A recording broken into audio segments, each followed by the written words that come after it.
तो बेसिस और linear independence dependence finite dimensional और इनफाइनाइट डायमेंशनल कुछ एग्जांपल्स पे बातचीत हुई थी।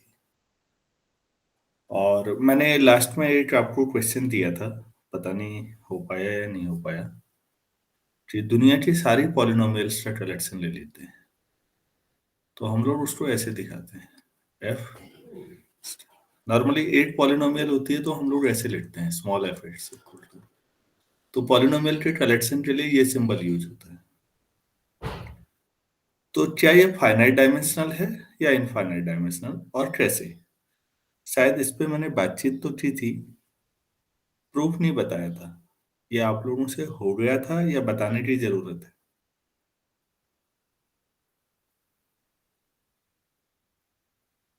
सर बता दो। अच्छा, आप इसको ऐसे समझिए ना कि अगर आप बेसिस मानेंगे भी, जैसे एन डिग्री तक की पॉलिनोमियल के लिए सोचते हैं पहले, तो हम मान लेते हैं कि ये क्या है। पहला क्वेश्चन हम इस तरह से कर लेते हैं डबल फिर, कि जो हमारे पास एफ ये है collection of all polynomials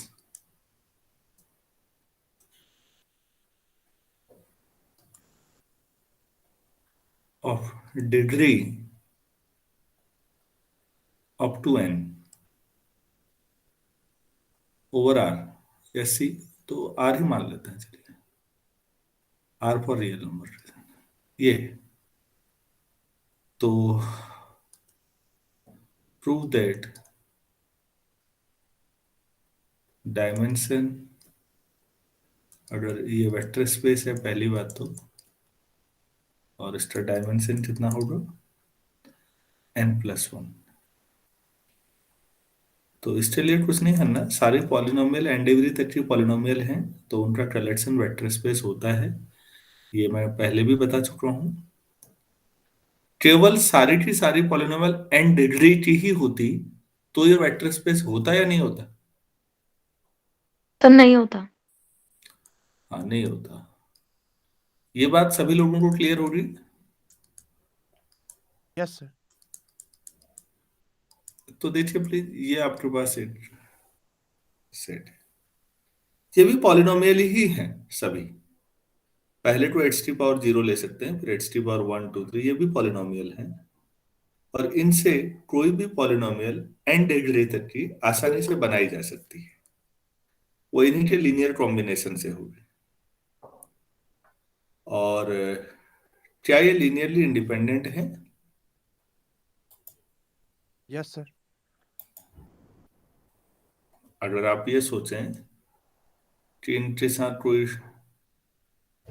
a0 × 1 plus a1 × x plus a2 ×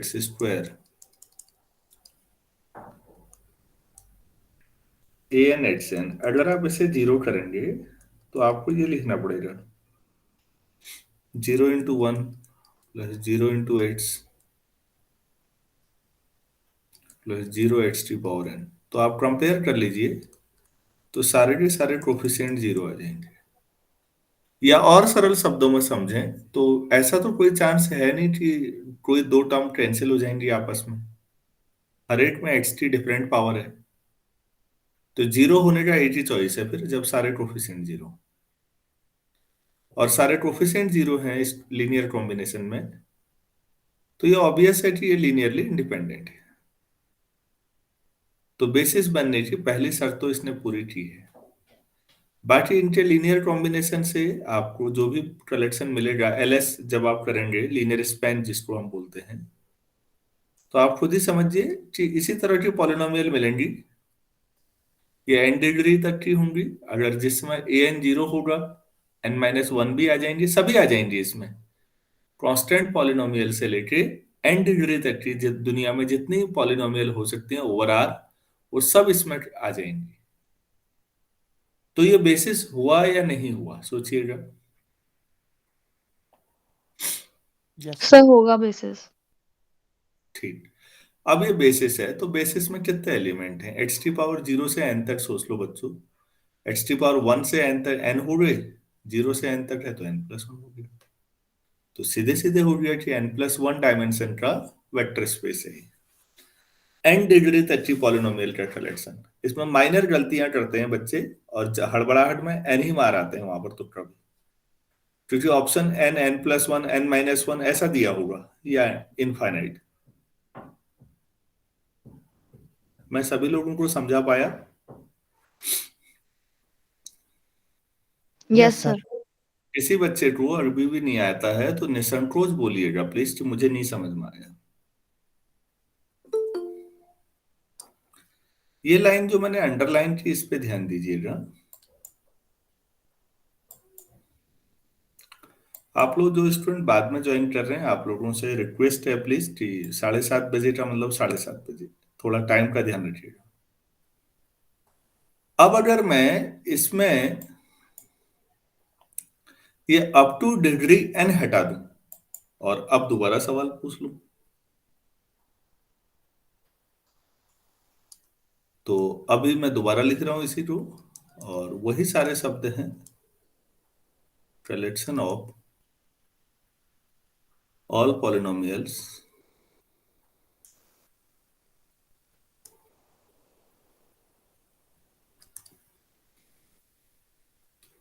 over are.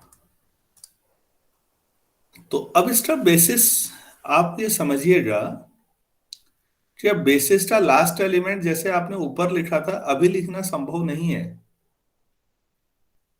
आपने ये तो कह दिया सारी पॉलिनोमियल आर के ऊपर, आर के ऊपर का मतलब जो पॉलिनोमियल में कोफिशिएंट है वो रियल है, लेकिन जब आप इसका बेसिस लिखेंगे तो ऐसा लिखना पड़ेगा आपको, एंड सो ऑन। आप कहीं पर रोक पाएंगे इसको? आप सोचिए तो, आपने कहा कि 1 करोड़ डिग्री तक करेंगे तो 2 करोड़ भी होता है भाई, उससे ऊपर भी तो नंबर हुए। क्या कहीं पर रोकने की स्थिति होगी बच्चों? सोचिए। No, sir. तो ये इनफाइनाइट डायमेंशनल हो जाएगा, आप कहीं पर भी इसको रोक नहीं पाएंगे, क्योंकि जितना भी आप रोकेंगे ऑल पॉलिनोमियल में उससे हायर डिग्री भी आती है फिर।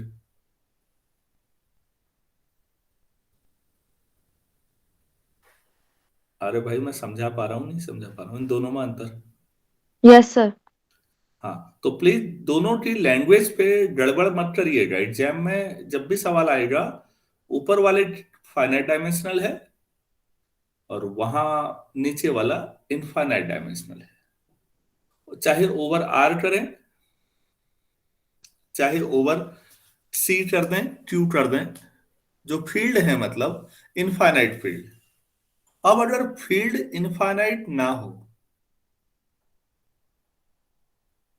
तो फिर पॉलिनोमियल पे थोड़ा सा काम और सोचा जा सकता है। अगर फील्ड फाइनाइट फील्ड हो तो ऊपर वाले में तो एलिमेंट भी काउंट कर सकते हैं आप, जैसे नीचे वाले में अभी भी दिक्कत आएगी। अगर जो फील्ड है वो ये ले लें तो जेड एन, आप लोग समझते हैं एडिशन और मल्टीप्लिकेशन मॉड्यूलो एन पर इंटीजर का सेट। Yes sir. इसमें जो एलिमेंट्स हैं वो 0, 1, 2, 3 अप टू एन है, और जो ऑपरेशन है वो एडिशन मॉड्यूलो एन और मल्टीप्लिकेशन मॉड्यूलो एन है। तो ये फील्ड होता है, ठीक। ऊपर वाले केस में अब कितने एलिमेंट्स होंगे ऊपर वाले, टोटल कितनी पॉलिनोमियल बन जाएंगी? तो आप ध्यान दीजिएगा यहां पर। अच्छा सॉरी, हमें एन को प्राइम लेना चाहिए था, इसमें एक शर्त और भी है, नहीं तो जीरो विद जीरो डिवाइजर हो जाता है। तो जिन बच्चों ने अभी रिंग थ्योरी नहीं पढ़ी है वो थोड़ा पेशेंस रखिएगा। तो बेसिकली मुझे पी लिखना चाहिए था, एन चलो हो गया, ठीक है, प्राइम तो बोल ही दिया है। अब प्लीज जरा ऊपर वाले केस में ध्यान दीजिएगा, एन डिग्री तक की पॉलिनोमियल है। तो पॉलिनोमियल में आप मैं यहां से समझाता हूं, इसको ध्यान से समझिए। अब बताइए प्लीज, ए नॉट के पास कितनी चॉइस है? ये सर कितना है? एन। ए नॉट इनमें से कुछ भी हो सकता है ना, टोटल n+1 है। एन की जो यस अगर सर। हम p यूज करें तो p+1। तो पहली पोजीशन पर मेरे पास p+1 चॉइस है। दूसरे पर A1 की जो अभी p+1 चॉइस है। आप सोचते रहिएगा। और लास्ट पर भी p+1 चॉइस है। तो टोटल कितनी होंगी p+1 की power? N n plus one. N plus one. p+1 की पावर कितनी हो जाएगी? एन डिग्री तक की पॉलिनोमियल ले रहे हैं। उस एन में और ये एन में अंतर है, ये p। सर हाँ सर जी। जेड में तो पी एलिमेंट्स होते हैं ना, तो ए नॉट के पास पी चॉइसेस नहीं होंगी। सर वो n-1 तक लेना था सर, Zn. अरे सॉरी यार, sorry sorry sorry sorry sorry, ओहो। ये तो n-1 तक होता है, एन मॉड्यूलो पर। मेरी गलती है, सॉरी बच्चों। पी होगा तो पी की पावर n+1 आएगा सब। वो ध्यान नहीं दिया मैंने।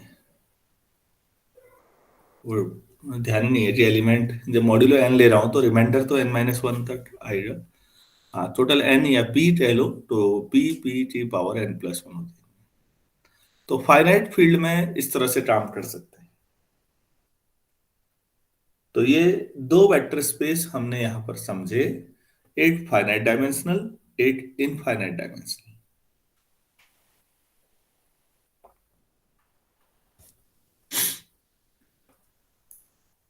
क्लियर है यहां तक? Yes sir. यस। ठीक हो गया। फिर उसके बाद अगर कोई लीनियरली इंडिपेंडेंट सबसेट है तो उसको एक्सटेंशन बेसिस के लिए कैसे किया जाता है, शायद मैं बता चुका हूं आप लोग को। वो वाला काम हो चुका था। Yes sir. ठीक है ना? अच्छा, अगर कुछ वेक्टर दिए जाए तो वो बेसिस बनाते हैं या नहीं बनाते?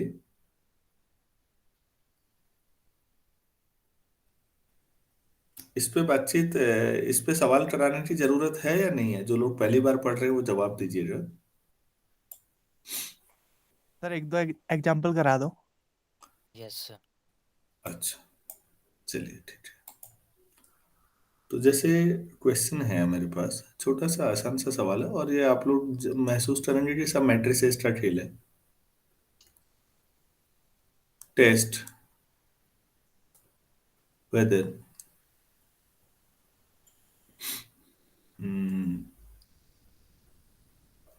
1 - 3 2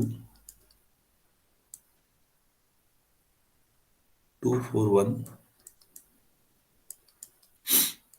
और 1 1 1 is a basis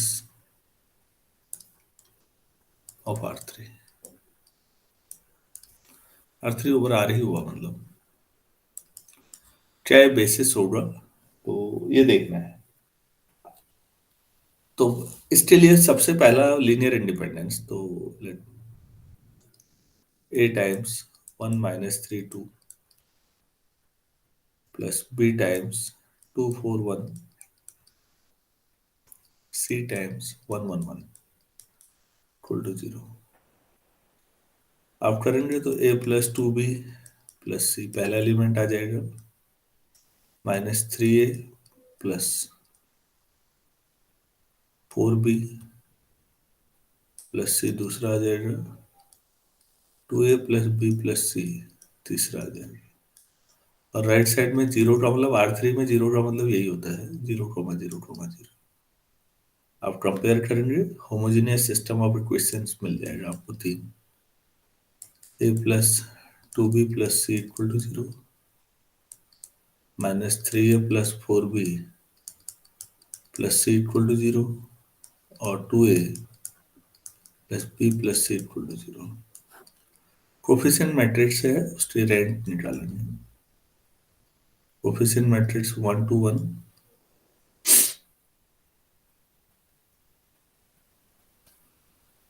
-3 4 1 रेंट तो आप ही लोग निकालेंगे 211।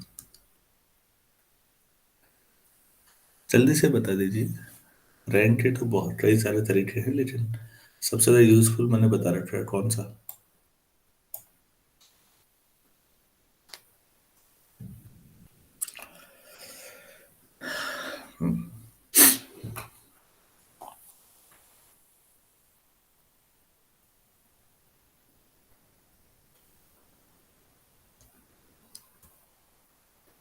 ये पढ़ा रखा है एसएलएन फॉर्म।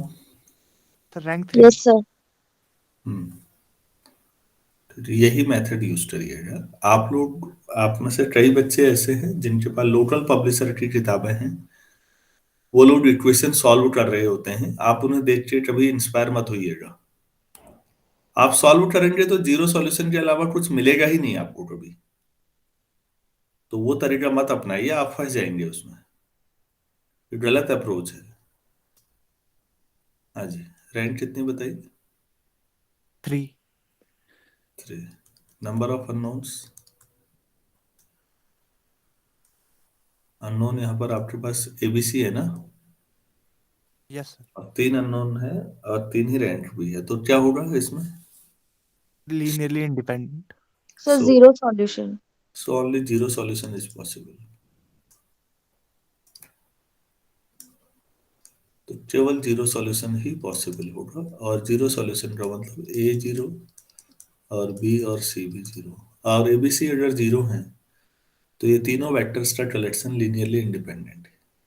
ठीक है, तो फिर कोई भी वेक्टर इन तीनों के लीनियर कॉम्बिनेशन से बन जाएगा, तो ये बेसिस हो जाएगा। दूसरा पार्ट नहीं भी करते हैं कोई फर्क नहीं पड़ता, उसको उस पर कोई सीरियस नहीं है। इंडिपेंडेंस ही मैटर करता है इसलिए। बच्चों ये R3 का एक बेसिस है। R3 का जो स्टैंडर्ड बेसिस है वो याद रखना है। स्टैंडर्ड बेसिस वही है जो यूनिट मैट्रिक्स की तरह है आपके पास 1 0 0 0 1 0 0 0 1, ऐसे R2 में सोच लीजिएगा 2 बाई 2 का मैट्रिक्स, Rn में n बाई n, ये स्टैंडर्ड बेसिस बोला जाता है। तो हमने ये देखा कि स्टैंडर्ड बेसिस तो हमेशा है ही फाइनाइट डायमेंशन में, और इसके अलावा भी बेसिस हो सकते हैं, जैसे एग्जांपल के तौर पर ये 3 थे। मेरे ख्याल से समझ में आ गया होगा। और हमें तो ये भी मालूम है कि यहाँ एक वेक्टर उठाओ वो अपने आप में लीनियरली इंडिपेंडेंट होगा। तो एक ऐसा वेक्टर बना और जोड़ो उस कलेक्शन में जो पहले वेक्टर के लीनियर कॉम्बिनेशन से ना आता हो, फिर इन दोनों के कॉम्बिनेशन से ना आता हो ऐसा तीसरा वेक्टर जोड़ो। याद है आपको, मैंने आपको लीनियरली इंडिपेंडेंट कलेक्शन को आगे कैसे बढ़ाएं, बेसिस तक कैसे पहुंचाएं बता रखा है। Extension of linearly independent subsets, ये याद है या नहीं है? Yes sir. Yes sir. हाँ, तो मतलब ऐसा नहीं है कि आप नहीं बना सकते। ये जो ऊपर सवाल में 3 वेक्टर दे रखे हैं, इनमें से 2 ही वेक्टर दिए जाएं तो भी तीसरा आप बना सकते हैं। ये तीसरा कुछ और भी हो सकता था, क्योंकि ये एक्सटेंशन यूनिक नहीं होता। और ये सारी चीजें मैं बता चुका हूं। जिन बच्चों को नहीं समझ में आ रहा है उनसे रिक्वेस्ट है एक बार वो पीछे देख ले। साइंस के लिए हाई स्कूल लेवल पर पढ़ाया जाता है कि साइंस का मतलब ही है सिस्टमेटिक स्टडी। मुझे तो लगता है जिंदगी में हर ब्रांच का यही हाल है। नेक्स्ट क्वेश्चन लिखिएगा।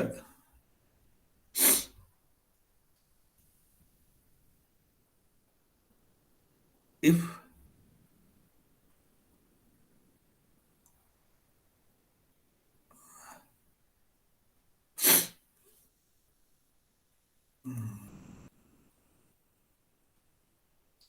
V1 V2 V3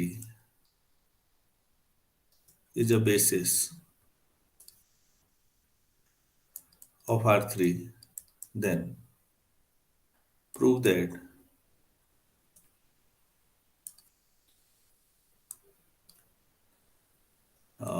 V1 plus V2, V2 plus V3, V3 plus V1 या एंड 8 रात और बना लेते हैं, 8v1 बना लेते हैं, 8v1 plus v2, 8v1 plus v2 plus v3 are also, अब बेसिस का प्लूरल बेसेज होता है,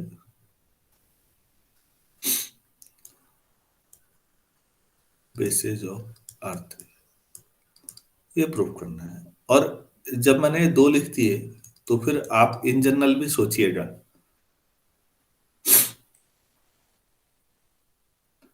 ये दो क्वेश्चन है अपने आप में। एक क्वेश्चन ये है, इसको बेसिस प्रूव करना है, एक इसे प्रूव करना है। मैं किसी एक को कर रहा हूं, तो पहले वाले को ले लेता हूं मैं। तो बेसिस के लिए लीनियर इंडिपेंडेंस दिखाना होता है।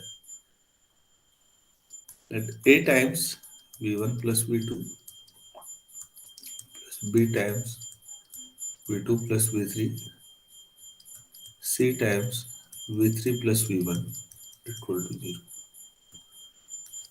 ठीक है, तो ये हो जाएगा, v1 कॉमन आ जाएगा तो क्या आ जाएगा भाई, a plus C times v1 plus v2 common आ जाएगा तो a plus b times v2 plus v3 common आ जाएगा तो b plus C times v3 equal to 0। यहाँ तक क्लियर है आपको? देखिए तो। Yes sir. अच्छा, अब बच्चों आप लोग ये देखिएगा कि जो क्वेश्चन की पहली लाइन है उसे पढ़िए, क्या लिखा हुआ है, v1 v2 v3 is a basis, ये लिखा हुआ है। तो फिर सिंस v1 v2 v3 एक कलेक्शन जो है is a basis of R3, तो फिर ये लीनियरली इंडिपेंडेंट होंगे या नहीं होंगे वेक्टर? तो v1 v2 v3 का कोई लीनियर कॉम्बिनेशन अगर आप लिख रहे हैं तो वहां से क्या आ जाएगा, a प्लस सी 0 हो जाएगा, a प्लस बी 0 हो जाएगा और b प्लस सी 0 हो जाएगा। क्लियर है इतना? Yes yes sir. ठीक है, इसको थोड़ा सिस्टमेटिक बनाते हैं। इसको लिखते हैं a plus 0b plus c equal to 0, a plus b plus 0c equal to 0, 0a plus b plus c equal to 0। अब कोफिशिएंट मैट्रिक्स, तरीका वही है, तरीका नहीं छोड़ना है अपना। और फिर रैंक बताइए।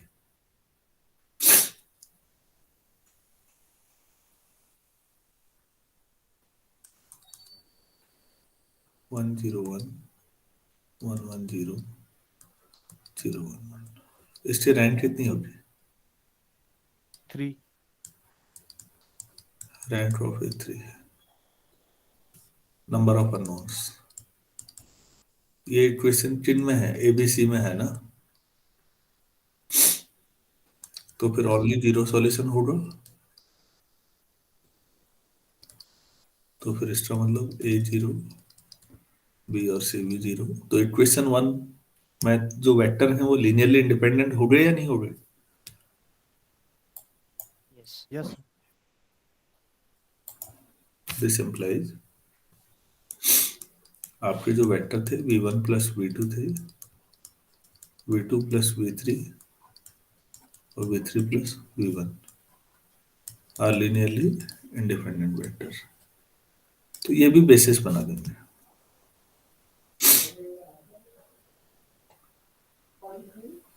अच्छा, ऐसा ही कुछ दूसरे से भी हो जाएगा। तरीका समझ में आया आप लोगों को?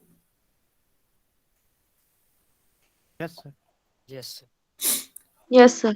तो थोड़ा जनरलाइजेशन की सोचिए तो।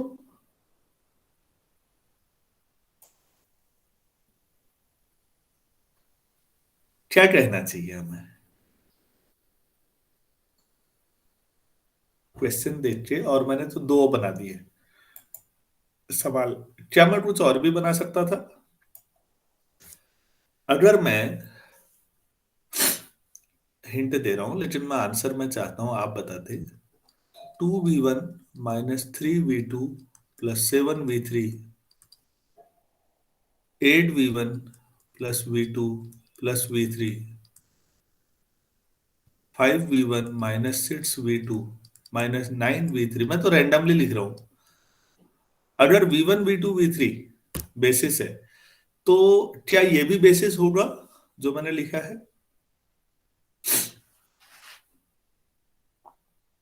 या ट्राई करके सीख ही ले? सर अगर ये तीनों लीनियरली इंडिपेंडेंट होंगे तब बेसिस होगा, अगर इनकी जो कोफिशिएंट मैट्रिक्स बनेगी उसकी रैंक 3 आएगी तो। अच्छा। हम्म,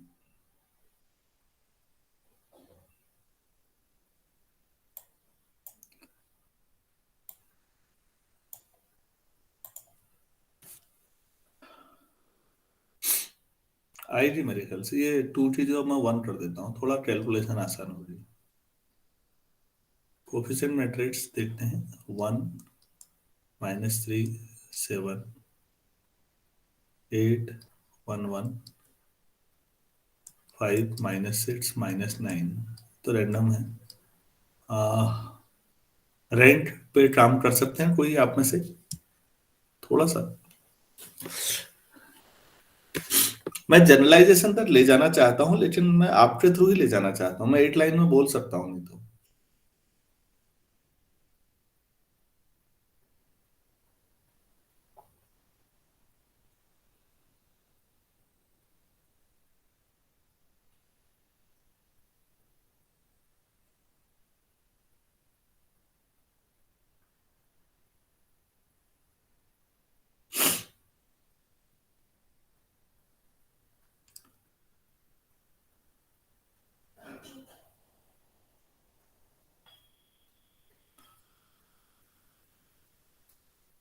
रैंक निकाल रहे कोई?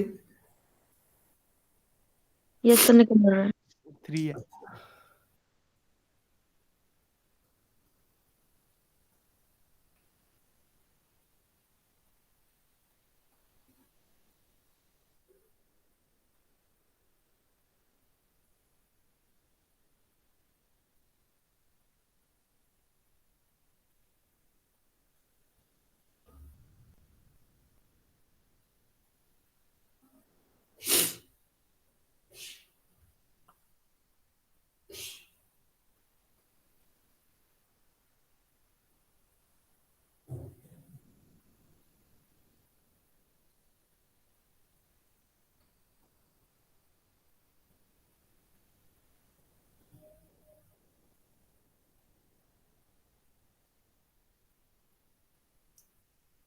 सर 3 आ रही है रैंक।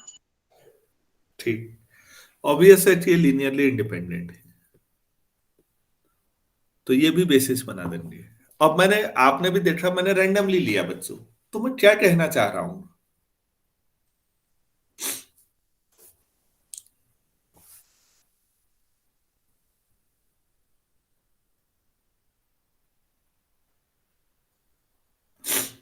मैं ये कहना चाह रहा हूं बच्चों कि अगर तीन वेक्टर मैंने ले रखे थे और वो लीनियरली इंडिपेंडेंट हैं, तो उनके लीनियर कॉम्बिनेशन से कोई भी तीन बना लो, वो भी क्या होंगे? Linearly independent. बेसिस। मैं जो कहना चाह रहा हूं, क्या मैं अब समझा पाया हूं? सर कोई यस। भी लीनियर कॉम्बिनेशन है। हाँ, उठाइए कोई भी। ये मैंने सोच समझ के थोड़ी लिया था, ऐसे ही ले रखा था कुछ भी। आप भी देख ही रहे हैं। Yes sir. तो V1 V2 V3 अगर मेरे पास तीन वेक्टर है ना, तो हम चाहे तो थोड़ी मेहनत लगेगी। आप इसे, मैं अभी तो नहीं करा पाऊंगा, मैं होमवर्क के तौर पर आपसे कह सकता हूँ। आप लोग सोच भी रहे, सोचना और समझना ज्यादा जरूरी है बच्चों। बाकी मैं कोई बहुत नई चीजें नहीं पढ़ा रहा हूँ। मैं यहाँ पर ये कहना चाह रहा था कि मैंने तीन वेक्टर लिया R3 में ही सही, बात तो समझने से मतलब हुआ, वही औरों में भी लगेगा। लीनियरली इंडिपेंडेंट ये हैं, तो λ1 V1 plus λ2 V2 plus λ3 V3, ये 8 हो गया। μ1 V1 plus μ2 V2 plus μ3 v3, μ1 v1, symbol पसंद नहीं आ रहे हैं तो बदल लीजिएगा, μ2 v2, μ3 v3 are also linearly independent for every lambda I mu I nu I belongs to field, मतलब अब नॉर्मली हम आर मान रहे हैं तो वहां पे। तो अब यहां से ना आपको 8 बेसिस स्टैंडर्ड है, उससे कितने सारे बेसिस आप बना सकते हैं, अब आपको हिंट मिल सकता है। और सरल समझना है इसी बात को तो ऐसे समझ लेते हैं भाई। कहाँ चले गया यार कर्सर, आ गया यार। इसको सरल बना देते हैं थोड़ा सा। R3 में ही E1 E2 E3 ले लेते हैं। E1 का मतलब बच्चों 100 हुआ R3 में, E2 का मतलब 010 हुआ स्टैंडर्ड बेसिस, और E3 का मतलब 001 हुआ। ये सभी जानते हैं कि लीनियरली इंडिपेंडेंट है, नहीं जानते हैं तो इन्हें भी देख लीजिएगा। तो अब मैं यहां करता हूं λ1 E1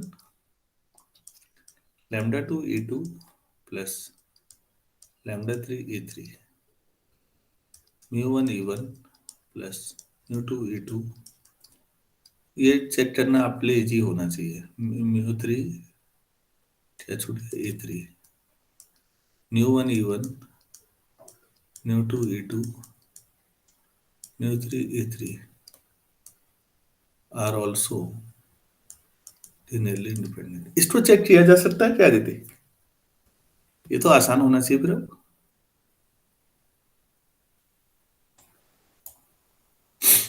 यस सर। चलिए मैं इसको, देखो बच्चों ये तीन नीचे वाले वेक्टर हैं तो a times λ1 E1 plus λ2 E2 λ3 E3 b times, कर ही लेते हैं आज कंसेप्ट ही क्लियर हो जाए। μ1 E1 μ2 E2 μ3 E3 c times μ1 E1 μ2 E2 plus μ3 E3।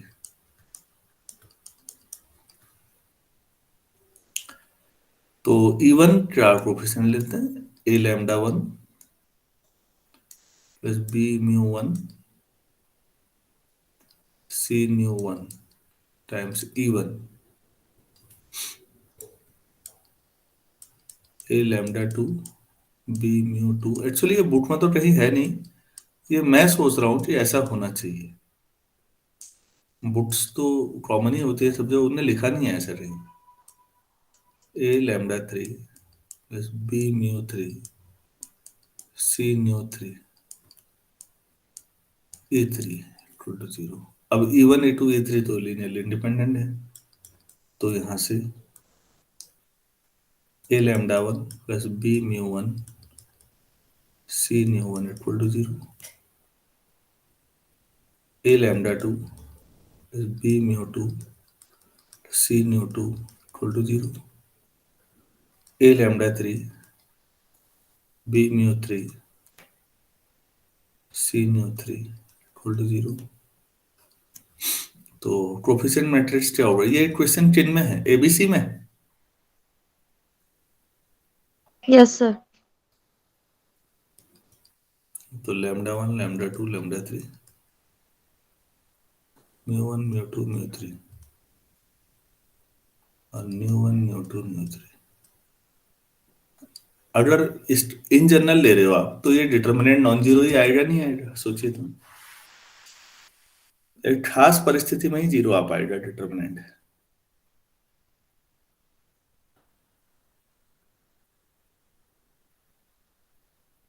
आप इससे रैंक निकालिए, या इसका डिटर्मिनेंट नॉन जीरो है तो रैंक 3 हो जाएगी। Yes sir. और ये इन जनरल आप सोचिएगा,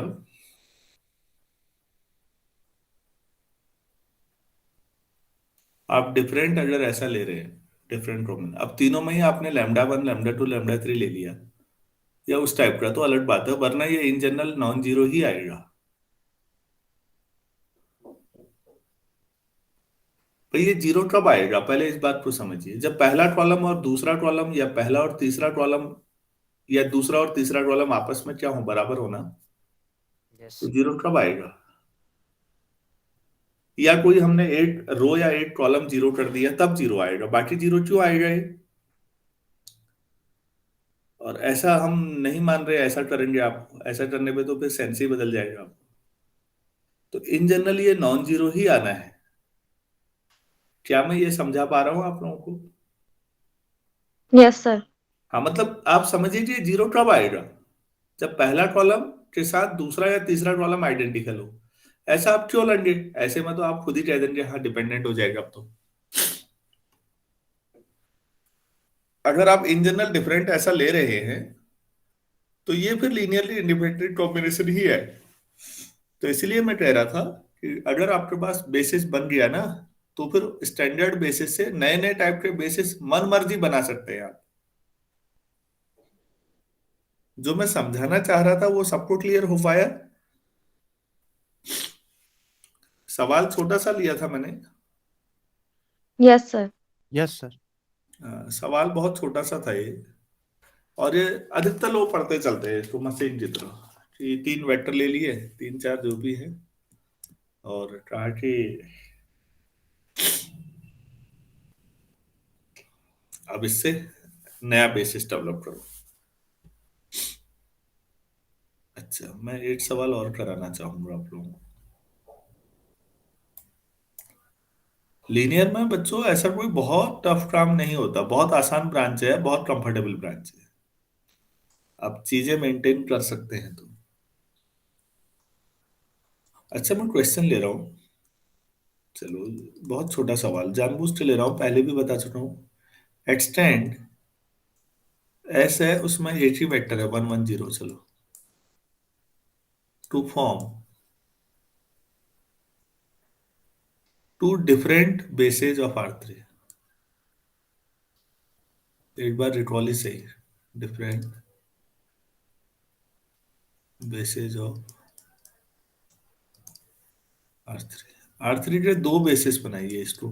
तो एक वेक्टर है, इसमें दो और जोड़िए। तो एक वेक्टर आपके पास जो है वो नॉन जीरो वेक्टर है ना, one yes one sir. R3 में ये वेक्टर नॉन जीरो है या नहीं। अरे R3 का जीरो मतलब ये, क्या ये है, नो सर। नहीं है। तो फिर ये अपने आप में लीनियरली इंडिपेंडेंट है। ठीक हो गया। अब मैं LS करता हूँ, लीनियर स्पैन, कोई A times 1 1 0, A belongs to R। तो मतलब हमारे पास जो इसमें एलिमेंट है वो A, A, 0 टाइप के हैं।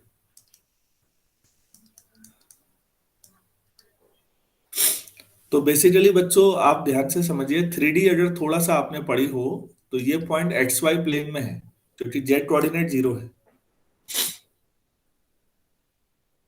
Yes sir. ठीक है, तो कोई ऐसा ले लीजिए जो XY प्लेन में ना हो।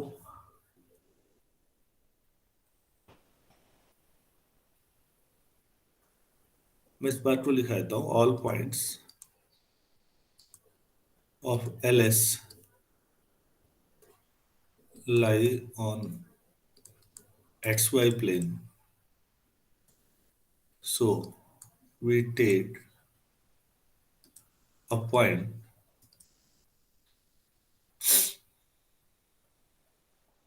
कौन सा point, which is not on XY plane. तो XY प्लेन में कोई ऐसा पॉइंट बताइए जो XY प्लेन में ना हो।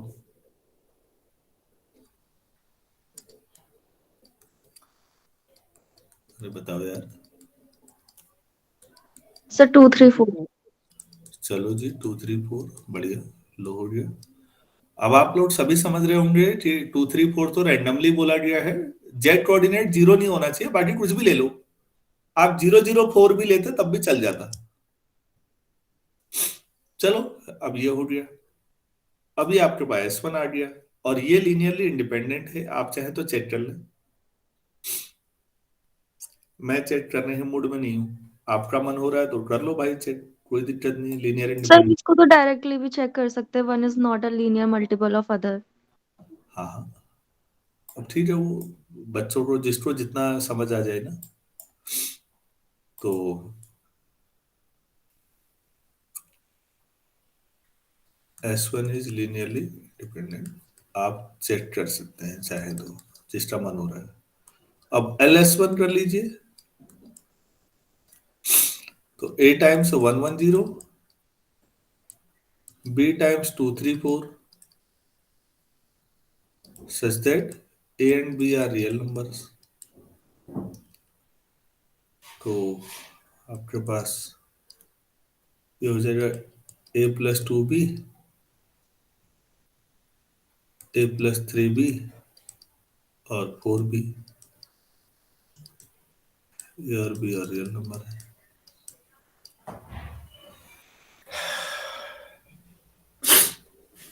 हम्म,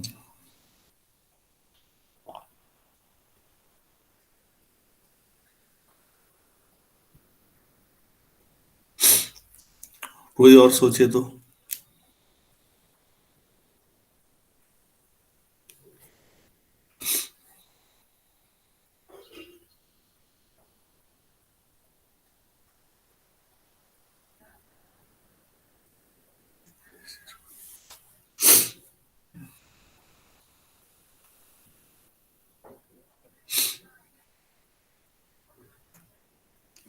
कोई ऐसा वेक्टर लेना है जो S1 के वेक्टर के लीनियर कॉम्बिनेशन से आ ही ना पाए।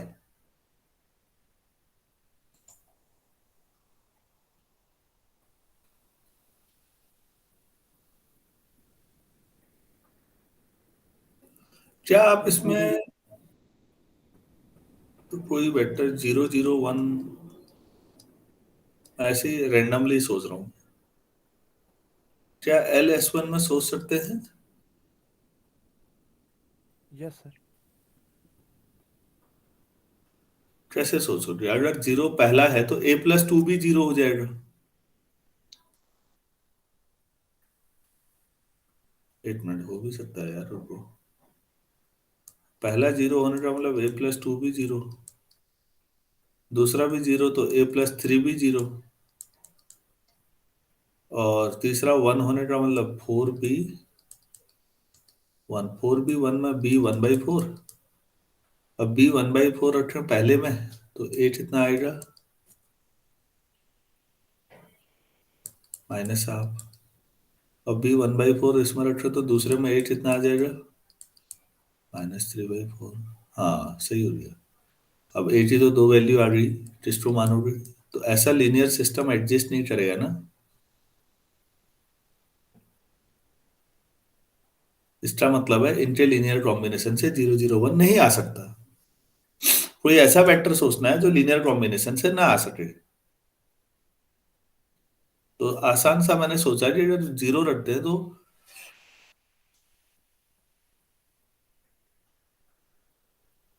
क्योंकि अगर आप 0, 0, 1 रखते हैं LS1 में, तो देखिए नॉनसेंस आ रहा नहीं, एक ही दो वैल्यू आ जा रही है। Yes sir. यस।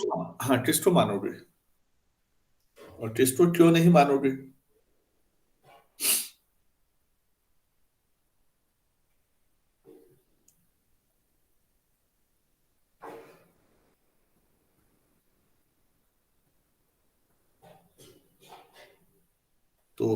तो इसका मतलब हो गया फिर, दो वेक्टर मेरे पास पहले थे, एक ये आ गया जो LS1 में नहीं है, तो बेसिस बना सकता हूं मैं अब एक तो।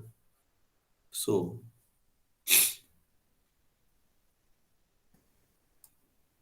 S2 में पहला वेक्टर तो मेरा था 1, 1, 0, दूसरा वेक्टर आपने बोला था 2, 3, 4, तीसरा मैंने बोल दिया 0, 0, 1 is a basis of R3 over R। लेकिन उसने कहा दो तरीके से करो, कुछ और भी बताइए प्लीज, ऐसे ही।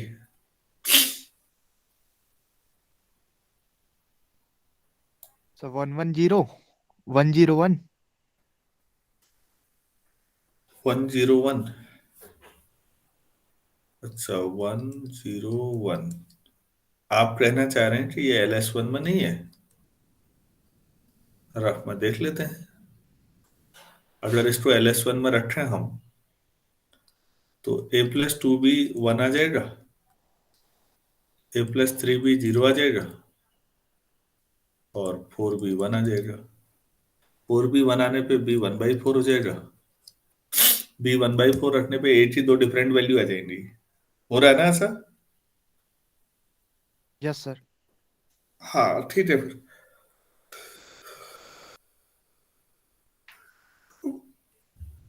सही हो गया। तो फिर बेसिस नया, एक और बेसिस हमने बना दिया भाई। क्या दो ही बन सकते थे? और भी बन सकता। No sir. तो दिस इम्प्लाइज आप S3 कर लीजिए इसको। तो S3 आपके पास 110, 234 और तीसरा आप लोगों ने बोला 101 is also a basis of R3R। तो बच्चों ये प्रैक्टिस पे डिपेंड करेगा, आप जितने सोचेंगे आपको नए नए बेसिस मिलते जाएंगे। तो इस बहाने हमने जो बेसिस हैं कैसे बना सकते हो, कैसे एक्सटेंड कर सकते हैं, और क्या क्या हम बेसिस के जो वेक्टर हैं उनके साथ कितनी छेड़खानी कर सकते हैं, कुछ नया डेवलप कर सकते हैं, ये सिखाने की कोशिश है।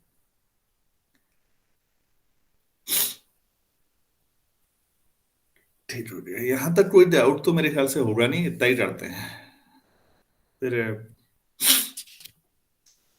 सर्दी जुकाम बुखार सब चल रहा है यार एक साथ ही। ट्वेल्व वाला, जो अगर मुझे ट्वेल्व सुबह टाइम तो मिल जाएगा, सुबह तो हो ही जाएगी क्लास। ट्वेल्व वाले में जरूर आप लोग अटेंड करिएगा, कुछ काफी महत्वपूर्ण चीजें हैं।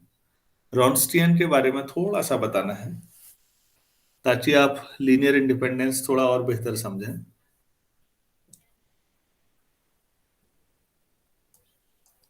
डिफरेंशियल इक्वेशन में शायद पढ़ा हो ये नाम कभी, रॉन्स्टियन पढ़ा है नहीं पढ़ा है किसी ने? Yes sir. Yes sir.